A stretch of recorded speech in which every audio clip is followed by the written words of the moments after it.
آنسو بہت خاص ہوتے ہیں۔ ہم اکثر مسکرا تو کسی بھی بات پر دیتے ہیں مگر آنسو بڑے سنبھال کر رکھتے ہیں۔ اکثر لوگوں کے سامنے انہیں بہانے سے روک لیتے ہیں۔ ہر شخص کو ہم اپنے آنسو نہیں دکھا سکتے کیونکہ وہ اتنے خاص نہیں ہوتے، مگر یہ آنسو ہم اپنے رب کے سامنے نہ تو روکتے ہیں اور نہ روک سکتے ہیں۔ اس کی بارگاہ میں حاضر ہو کر اپنے سر اس کے آگے جھکا کر ہم جو آنسو بہاتے ہیں وہ کسی اور کے آگے بہا نہیں سکتے۔ ہمارے آنسو انسانوں کے لیے بے زبان ہوتے ہیں مگر ہمارے پروردگار کے آگے ہی آنسو ساری داستان بیان کر دیتے ہیں، کیونکہ جسے یہ آنسو خاص ہے نا، اس کی محبت بھی اتنی ہی خاص ہے، بے لوث ہے، بے حد ہے۔ اور اللہ امتحان لیتا ہے، تمہارے صبر کا امتحان، دعاؤں کا امتحان، توکل کا امتحان، تمہارے انتظار کا امتحان، برداشت کا امتحان، اور یہ امتحان سہنا مشکل بھی ہوتا ہے۔ کبھی کبھی ہم تکلیف برداشت نہیں کر پاتے اور اپنی دعاؤں پر توکل کرنا چھوڑ دیتے ہیں۔ درد سہنا مشکل ہو جاتا ہے، طویل انتظار دل کو تھکا دیتا ہے، مگر اللہ تعالیٰ کا امتحان تکلیف دینے کے لیے نہیں ہوتا۔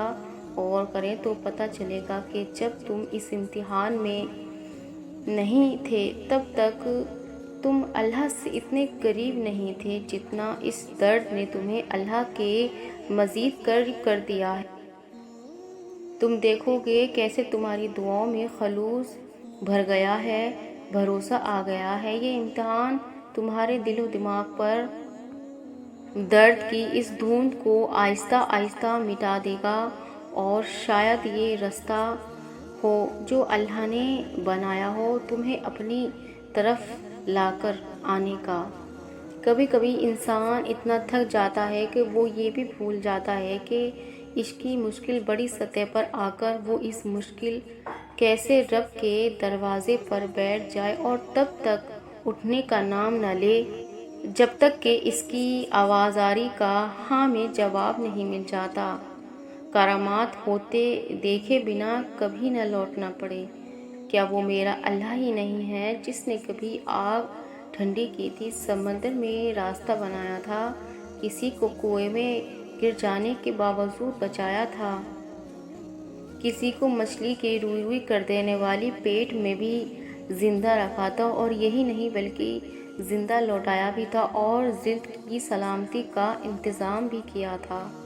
پھر تم نے کیسے سوچ لیا کہ وہ سن نہیں رہا ہے، روتا دیکھ نہیں رہا ہے، دل کا تڑپنا، ٹوٹ کر پکارنے کا، اے اللہ سن لینا، سن لینا، کب سے رو رہا ہوں، برا ہوں پر ہوں تیرا اپنا نا، تو نے سنا تو کس میں سناؤں گا، کس سے کہوں گا رو رہا ہوں میرے مدد آ، کس سے کہوں گا اکیلا ہوں، کیا مجھے پیار سے قریب کر لے، کس طرف امید سے دیکھوں گا جب کوئی امید دلانے والا نہ ہوگا۔ اے اللہ تیرے اتنے نیک بندوں میں ایک میرے جیسا گنہگار بھی نہ ہو تو تیری وفاداریوں کی قطاروں میں کوئی کہاں آئے گی، پر میرے رب اگر میری زندگی میں تو نہ رہا تو میرا تو ایک ہی رب ہے نا، میں کدھر جاؤں گا۔ بس حقیقت یہ ہے کہ